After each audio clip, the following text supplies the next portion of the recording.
ಈಗ IT ಅವರಾಗಿರಲಿ, business man ಆಗಿರಲಿ, ಎಲ್ರಿಗೂ ಒಂದು ಆಸೆ ಇದೆ ಗ್ರೀನ್ಲ್ಯಾಂಡ್ ತಗೋಬೇಕು ಅಂತ. ಗ್ರೀನ್ಲ್ಯಾಂಡಲ್ಲಿ ಒಂದು ಫಾರ್ಮ್ ಮಾಡಬೇಕು ನಾನು, ಅಥವಾ ಇನ್ನೇನೋ ಮಾಡಬೇಕು. And at the same time ಇನ್ವೆಸ್ಟ್ಮೆಂಟ್ಗೂ ನೋಡ್ತಾರೆ. ಈಗ ನನ್ನ ಹತ್ರ ಒಂದು 50 ಲಕ್ಷ ರೂಪಾಯಿ ಇದೆ ಅಂತ ಅಂದ್ಕೊಳ್ಳೋಣ, ಅಥವಾ ಇನ್ಯಾರ ಹತ್ರನೋ 1 ಕೋಟಿ ರೂಪಾಯಿ ಇದೆ ಅಂತ ಅಂದ್ಕೊಳ್ಳೋಣ. ಅವರಿಗೆ ಅದರಲ್ಲಿ ಒಂದು ಅರ್ಧ ದುಡ್ಡಲ್ಲಿ ನಾನು ಗ್ರೀನ್ಲ್ಯಾಂಡ್ ಮೇಲೆ ಇನ್ವೆಸ್ಟ್ ಮಾಡಬೇಕು ಅಂತ ಅನಿಸ್ತಿರುತ್ತೆ. ವೀಕ್ಷಕರೇ, ಸಾಲ ಮಾಡಿ ಮತ್ತು ಗ್ರೀನ್ಲ್ಯಾಂಡ್ ತಗೊಳ್ಳೋದಲ್ಲ. ಸರ್ ಹೇಳೋ ಪ್ರಕಾರ ನಿಮ್ಮ ಹತ್ರ ದುಡ್ಡಿದ್ರೆ ಇನ್ವೆಸ್ಟ್ ಮಾಡಿ ಅಂತ. Is it a good investment? Yes, it is a good investment. Good investment ಯಾವ ರೀತಿ ಅಂತಂದರೆ, ಈಗ ನೋಡಿ 2 ಥರದಲ್ಲಿ. ಅದು ಈಗ ನೀವು ಅಲ್ಲಿ ಇನ್ವೆಸ್ಟ್ ಮಾಡಿದ್ರೆ ಅವರೇ ಅದನ್ನು ನೋಡ್ಕೋತಾರೆ. ಈಗ ಹೆಂಗಾಗುತ್ತೆ ಅಂತಂದರೆ, ನೀವು ನೆಲದ ಮೇಲೆ ಇನ್ವೆಸ್ಟ್ ಮಾಡಿ ಬಿಟ್ಬಿಡ್ತೀರಿ. ಬಿಟ್ಟಾಗ ಅವ್ರು ಅದರಲ್ಲಿ ಏನೋ ಕಟ್ಕೊಂಡಿರ್ತಾರೆ ಅಥವಾ ಬಾಡಿಗೆ ಕೊಡ್ತಿರ್ತಾರೆ. ನಿಮಗೆ ವಾರ್ಷಿಕವಾಗಿ ಇಷ್ಟು ಹಣ ಕೊಡ್ತೀವಿ ಅಂತಲೂ ಹೇಳ್ತಾರೆ. ಲೈಕ್ FD ಇಟ್ಟ ಹಾಗೆ ನಿಮ್ಗೊಂದಷ್ಟು ಹಣನೂ ಬರ್ತಿರುತ್ತೆ. FD ಮಟ್ಟದಲ್ಲಿ ಅಲ್ದಿದ್ರು 4-5% ಅಂತೂ ನಿಮಗೆ ರಿಟರ್ನ್ಸ್ 6% ತನಕ ರಿಟರ್ನ್ಸ್ ಕೊಡ್ತೀನಿ ಅಂತ ನೀವು ನೋಡ್ತೀರ. ಯಾರು ಅನ್ನೋದನ್ನ ಮೇಲೆ ನೋಡಿ ಅವ್ರದ್ದು ಬ್ಯಾಕ್ಗ್ರೌಂಡ್ ಚೆಕ್ ಮಾಡಿ ನೀವು ಇನ್ವೆಸ್ಟ್ ಮಾಡಿದ್ರೆ ಖಂಡಿತ ಒಳ್ಳೆಯದು. ನಿಮ್ಗೆ ಅಷ್ಟೊಂದು 6% ಬರ್ತಾ ಇರುತ್ತೆ.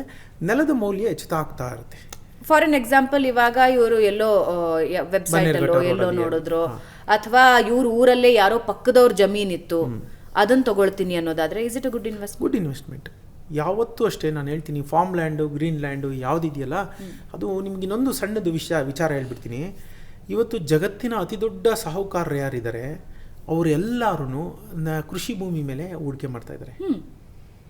ಬಿಲ್ ಗೇಟ್ಸ್ ನಿಮಗೆ ಗೊತ್ತಿರೋದು, ಅವರು ಇವತ್ತು ಸಾಫ್ಟ್ವೇರ್ ಬಿಟ್ಟು ಈಗ ಕೃಷಿ ಭೂಮಿ ಮೇಲೆ ಹೂಡಿಕೆ ಮಾಡ್ತಾ ಇದ್ದಾರೆ. ಅತಿ ಹೆಚ್ಚು ಕೃಷಿ ಭೂಮಿನ ಹೊಂದಿದ ಕೆಲವು ವೈಯಕ್ತಿಕ ಅಂದರೆ ವ್ಯಕ್ತಿಗತವಾಗಿ ಹೊಂದಿರುವಂಥ ವ್ಯಕ್ತಿಗಳಲ್ಲಿ ಅವರು ಒಬ್ರು ಅಮೆರಿಕದಲ್ಲಿ. ಯಾಕೆ ಅಷ್ಟನ್ನೆಲ್ಲ ತಗೋತಿದ್ದಾರೆ? 2 ಕಾರಣ. ಒಂದು, ಇನ್ನು ಅತಿ ನಿಯರ್ ಫ್ಯೂಚರಲ್ಲಿ ಕೃಷಿ ಕೈಗಾರಿಕೆಯಾಗಿ ರೂಪುಗೊಳ್ಳುವ ಎಲ್ಲ ಸಾಧ್ಯತೆ ಇದೆ. ಅಗ್ರಿಕಲ್ಚರ್ ಆಸ್ ಅ ಇಂಡಸ್ಟ್ರಿ ನಮ್ಮಲ್ಲಂತೂ ಅದು ಕಾನ್ಸೆಪ್ಟೇ ಇಲ್ಲ ಇನ್ನು. ಪಾಪ ರೈತರ ಆತ್ಮಹತ್ಯೆ ಅವ್ರಿಗೆ ಒಳ್ಳೆ ಬೆಲೆನೇ ಸಿಕ್ಕಲ್ಲ. ಪಾಪ ಅವ್ರು ಪಟ್ಟ ಶ್ರಮಕ್ಕೆ 10 ರೂಪಾಯಿ 15 ರೂಪಾಯಿ ನಿಮ್ಮ ಮನೆ ಮುಂದೆ ಟೊಮೊಟೊ ಬರುತ್ತೆ. How hard it is to grow that tomatoes. ಅದೇ ನಮಗೆ ಮನೆ ಮುಂದೆ ಬಂದ್ಬಿಡುತ್ತೆ 10 ರೂಪಾಯಿ. ಅವನಿಗೇನು ಸಿಕ್ಕಿರ್ಬೋದು ಪಾಪ ಆ ರೈತನಿಗೆ.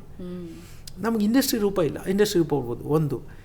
2, ಯಾವತ್ತೂ ಅಷ್ಟೇ, ಹಣ ಇದ್ದರೆ ನಿಮ್ಮ ಹತ್ರ ಖಂಡಿತ ಕೃಷಿ ಭೂಮಿ ಮೇಲೆ, ಫಾರ್ಮ್ ಲ್ಯಾಂಡ್ ಮೇಲೆ ಹಣ ಹಾಕಿ. ಯಾಕೆ ಗೊತ್ತಾ? Water bank.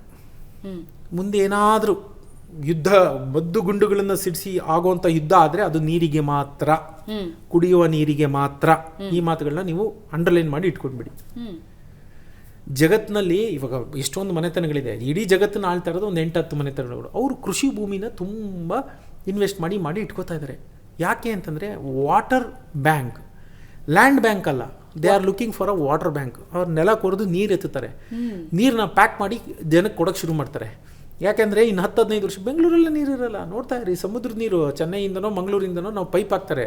ಸಮುದ್ರದ ನೀರನ್ನ ಸಾಫ್ಟ್ ಮಾಡಿ ಬಿಡ್ತಾರೆ. ನಮ್ಮೆಲ್ಲ ಕಾರ್ಯಗಳಿಗೂ ಅದಾಗುತ್ತೆ ಕುಡಿಯೋಕ್ಕೆ. ಆ ಗಡಸುತನ ಇದ್ದೇ ಇರುತ್ತಲ್ಲ ನೀರಲ್ಲಿ, ಮಿನರಲ್ಸು ಅದು ತುಂಬ ಜಾಸ್ತಿ ಇರುತ್ತೆ. ಸೊ ಕುಡಿಯೋ ನೀರು ಎಲ್ಲ ಪ್ಯಾಕೆಟೇ ಮನೆಯಿಂದ 10 ಲೀಟ್ರ್ ಬೇಕಾ 5 ಲೀಟ್ರ್ ಬೇಕಾ ನೀವು ಮನೆಗೆ ತರಿಸ್ಕೊತೀರ ಕುಡಿಯೋಕೆ. ಅದನ್ನು ಅತಿ ನಾಜೂಕಾಗಿ ಕುಡಿದು ಮುಗಿಸ್ಕೋಬೇಕು. ಆ ಥರ ಕಾಲ ಬರುತ್ತೆ ನೋಡಿ. ನೀರಿಗೆ ಎದ್ವಾ ಬೆಲೆ ಕೊಡ್ತೀವಿ. ನಮ್ಗೆ ಇವತ್ತು ಗೊತ್ತಾಗ್ತಾ ಇಲ್ಲ ಅದು. ನೀವು ಈಗ ಬೇರೆ ಕಂಟ್ರೀಸಿಗೆ ಹೋದ್ರೆ, ಬಹರೇನಿಗೆ ಹೋದ್ರಿ ಅಂದರೆ, ಸಿಂಗಾಪುರ್ಗೆ ಹೋಗಿ, ದುಬೈಗೆ ಹೋಗಿ, ಎಲ್ಲ ನೀರಿಲ್ಲ. ಎಲ್ಲ ಕುಡಿಯೋ ನೀರೆಲ್ಲ ಆ ಕಡೆಯಿಂದ ಸಿಂಗಾಪುರ್ಗೆ ಇಂಡೋನೇಷಿಯಿಂದ ಬರುತ್ತೆ, ಮಲೇಷಿಯಿಂದ ಹೋಗುತ್ತೆ. ಕುಡಿಯೋ ನೀರಿಲ್ಲ. ದುಬೈಗೆ ಇಲ್ಲಿಂದ ಹೋಗ್ತಾ ಇದೆ, ನಮ್ಮಿಂದ ಹೋಗ್ತಾ ಇದೆ. ಯಾರ ಹತ್ರ ನೀರಿಲ್ಲ, ಕುಡಿಯೋ ನೀರಿಲ್ಲ. ಅದು ನಮಗೂ ಆಗುತ್ತೆ. ಸೊ ಅವರೆಲ್ಲ ಏನೋ ಸೌತ್ ಅಮೆರಿಕಾದಲ್ಲಿ ಎಲ್ಲ ನೆಲ ತೊಗೊಂಡು ಅಲ್ಲಿಂದ ತೆಗೆದು ಆ ನೀರನ್ನ ಪ್ಯಾಕೆಟ್ ಮಾಡಿ ಕಳ್ಸೋಕ್ಕೆ ಶುರು ಮಾಡ್ತಾರೆ. ಯಾಕೆ ಸಾಹುಕಾರರೆಲ್ಲ ಕೃಷಿ ಭೂಮಿ ಮೇಲೆ ಹಾಕ್ತಾ ಇದ್ದಾರೆ ಅಂದರೆ, that's water bank, not exactly land bank. So ಕೈಲಾದಷ್ಟು ನಿಮಗೆ ಸಾಧ್ಯ ಇದೆಯಾ, ನೀವು ಕೃಷಿ ಭೂಮಿ ಮೇಲೆ ಹೂಡಿಕೆ ಮಾಡಿ. ಅದು ಖಂಡಿತ ಲಾಭದಾಯಕ. 10 years. Right, thank you. ಗೋಲ್ಡ್ಗಿಂತ ಹೆಚ್ಚಿಗೆ ವ್ಯಾಲ್ಯೂ ಸಿಗುತ್ತೆ. ಅದ್ಭುತವಾದ ವ್ಯಾಲ್ಯೂ ಸಿಗುತ್ತೆ. It is profitable. Thank you sir. ಅಂದರೆ ಇನ್ನೂ ಬಹಳಷ್ಟು ವಿಷಯಗಳು ನಿಮ್ಮ ಹತ್ರ ಮಾತಾಡೋದಿದೆ. ಬಟ್ ಮುಂದಿನ ಬಾರಿ ಮತ್ತೊಂದು ಪಾಡ್ಕಾಸ್ಟ್ನಲ್ಲಿ ನಿಮ್ಮ ಜೊತೆ ಮಾತನಾಡ್ತೀನಿ. ಮುಂದಿನ ಬಾರಿ ನಾನೇನು ಮಾತಾಡಬೇಕು ಅಂದ್ಕೊಳ್ತಿದ್ದೀನಿ ಅಂದರೆ, ಇವಾಗ ಇನ್ವೆಸ್ಟ್ಮೆಂಟ್ ಆ್ಯಸ್ ಅ ಉದ್ಯಮ ಬಹಳಷ್ಟು ಜನ ಯುವಕರು ಯೋಚನೆ ಮಾಡ್ತಾ ಇದ್ದಾರೆ. 25 ವರ್ಷ 30 ವರ್ಷ ನಾನೊಂದು ಬಿಸ್ನೆಸ್ ಶುರು ಮಾಡಬೇಕು ಅಂತಿದ್ದಾರೆ. ಕೆಲವರು ಪಾರ್ಷಿಯಲ್ ಇನ್ವೆಸ್ಟ್ಮೆಂಟ್ ಮಾಡ್ತಾರೆ. ಐ ಥಿಂಕ್ ಮುಂದಿನ ನೀವು ಅವಕಾಶ ಕೊಟ್ಟರೆ ಒಂದು ಪಾಡ್ಕಾಸ್ಟ್ ಮಾಡೋಣ. ನನ್ನ ಮುಂದಿನ ಪುಸ್ತಕ ನಾನು ಅದೇ ಬರಿತಾ ಇದ್ದೀನಿ, ಸಣ್ಣ ಉದ್ಯಮಿಗಳನ್ನು ಕಟ್ಟುವುದು ಹೇಗೆ. ಪುಸ್ತಕನೇ ಹಾಗೆ ಮಾಡ್ತಾ ಇದ್ದೀನಿ. ಅದರಲ್ಲಿ ನಾನು ಯಾವಾಗಲೂ ಅಷ್ಟೇ, it is all about a mind set. ನೋಡಿ, 100 ಜನ ಉದ್ಯೋಗ ಅಂತಿರ್ತಾರೆ. ಉದ್ಯಮ ಅನ್ನೋನು ಕೇವಲ ಒಬ್ಬ 100ರಲ್ಲಿ. 99 ಜನ ದೇ ವಾಂಟ್ ಸೆಕ್ಯೂರ್ಡ್, ತಿಂಗಳು ಕಳಿಬೇಕು, ಸಂಬಳ ಬರಬೇಕು, ಆ ಮನಸ್ಥಿತಿಲಿ ಇರ್ತಾರೆ. ಅದು ಯಾಕೆಂದರೆ ಈಗ ಭಗವಂತನಿಂದನೂ 800 ಕೋಟಿ ಜನಕ್ಕೆ ಜಗತ್ತಿನಲ್ಲಿ ಯಾರಿಗೂ ಕೆಲಸ ಕೊಡೋಕ್ಕೆ ಸಾಧ್ಯನೇ ಇಲ್ಲ. ಉದ್ಯೋಗ ಅನ್ನೋದು ಬಿಟ್ಟು ಉದ್ಯಮ ಅನ್ನುವುದು ನಮ್ಮ ಮನಸ್ಥಿತಿ ಆದರೆ ಅಷ್ಟರ ಮಟ್ಟಿಗೆ ನಮ್ಮ ಬದುಕು ಸುಂದರ ಆಗುತ್ತೆ, ಸ್ವಕಲ್ಯಾಣನೂ ಆಗುತ್ತೆ, ಲೋಕ ಕಲ್ಯಾಣನೂ ಆಗುತ್ತೆ. ಸೊ ಮುಂದಿನ ಎಪಿಸೋಡ್ನಲ್ಲಿ ರಂಗಸ್ವಾಮಿ ಸರ್ ಜೊತೆ ನಾನು ಉದ್ಯಮ ಶುರು ಮಾಡಬೇಕಾದ್ರೆ ಏನು ಗಮನದಲ್ಲಿಟ್ಕೋಬೇಕು, ಎಷ್ಟು ಇನ್ವೆಸ್ಟ್ಮೆಂಟ್ ಬೇಕಾಗುತ್ತೆ, ಇದೆಲ್ಲದ್ರ ಬಗ್ಗೆ ಇನ್ನೊಂದು podcast expect sir. Thank you so much ಇವತ್ತಿನ ಪಾಡ್ಕಾಸ್ಟ್ನಲ್ಲಿ ಭಾಗಿಯಾಗಿದ್ದಕ್ಕೆ. Thank you so much. ಅಂದರೆ ಒಬ್ಬ ವ್ಯಕ್ತಿ ಸಣ್ಣ ಸಣ್ಣ ಇನ್ವೆಸ್ಟ್ಮೆಂಟ್ ಬಹಳ ಮುಖ್ಯ ಆಗುತ್ತೆ ಸರ್. ಒಂದು 200-300 ರೂಪಾಯಿ ಹೆಂಗೆ ಕೊಡೋದು ಅಂತ. ಸೊ ನಮ್ಮ ವೀಕ್ಷಕರು ಅದೂ ಹೇಳ್ಬಿಡ್ತೀನಿ ನೋಡಿ, ಲಾಸ್ಟ್ ಒಂದೇ ಒಂದು, ನಾವು ಚಿಕ್ಕ ಹುಡುಗರಿದ್ದಾಗ ಸ್ಟೇಷನರಿ ಶಾಪ್ ಇರೋದು ಸ್ಕೂಲ್ ಹತ್ರ, 25 ಪೈಸಾ 50 ಪೈಸಾ 1 ರೂಪಾಯಿ ಕಟ್ಬೋದಾಗಿತ್ತು. ಒಂದು ನಮಗೆ ಬಾಕ್ಸ್ ಕೊಟ್ಟರು 50 ಕಟ್ಟಿದ್ದೀರಾ ನೀವು? ನಾನು ಕಟ್ಟಿದ್ದೀನಿ. ನೀವು ಅದೇ ತರ 25 ಪೈಸಾ ಕೊಟ್ರೆ ಒಂದು ಟಿಕ್ ಮಾಡಿ ಕೊಟ್ಟರು. ಆಮೇಲೆ 25 ರೂಪಾಯಿ ಬಂತು. ನಾನು ಹೀರೋ ಪೆನ್, ಅವತ್ತಿ ನಮ್ಮ ಕಾಲದಲ್ಲಿ ಹೀರೋ ಪೆನ್ ತೊಗೊಂಡು ಬಂದು ನಾನು SLC ಎಕ್ಸಾಮ್ ಅದರಲ್ಲೇ ಬರ್ದಿದ್ದು. ಏನು ಸಂತೋಷ. ಇವತ್ತಿಗೂ ಆ ಹೀರೋ ಪೆನ್ನ ನಾನು ಜತನದಿಂದ ಕಾಪಾಡಿ ಇಟ್ಕೊಂಡಿದ್ದೀನಿ ನೆನಪಿಗೋಸ್ಕರ. ಏನು ಹೇಳಕ್ಕೆ ಬಂದೆ ಅಂದರೆ, ಮತ್ತೆ I want to end this with repeating the same quote. ಮನಸ್ಥಿತಿ ಬದಲಾದರೆ ಪರಿಸ್ಥಿತಿ ಬದಲಾಗುತ್ತೆ. ನನ್ನ ಹತ್ರ ದುಡ್ಡಿಲ್ಲ, ಸಂಬಳ ಇಲ್ಲ ಅಂತ 10 ರೂಪಾಯಿ ದಿನಕ್ಕೆ ತೆಗೆದಿರ್ತಾ ಹೋಗಿ 300 ರೂಪಾಯಿ ಆಗೋಯ್ತು. 15 ರೂಪಾಯಿ ತೆಗೆದ ಇಡ್ತಾ ಹೋಗಿ 450 ರೂಪಾಯಿ ಆಗೋಯ್ತು. 500 ರೂಪಾಯಿ ತಿಂಗಳಿಗೆ ಉಳಿಸೋದು ದೊಡ್ಡದಲ್ಲ. ನೀವು 500 ರೂಪಾಯಿ 40 ವರ್ಷ ಉಳಿಸಿದ್ರು ಅದು 75-80 ಲಕ್ಷ ಆಗಿಬಿಟ್ಟಿರುತ್ತೆ.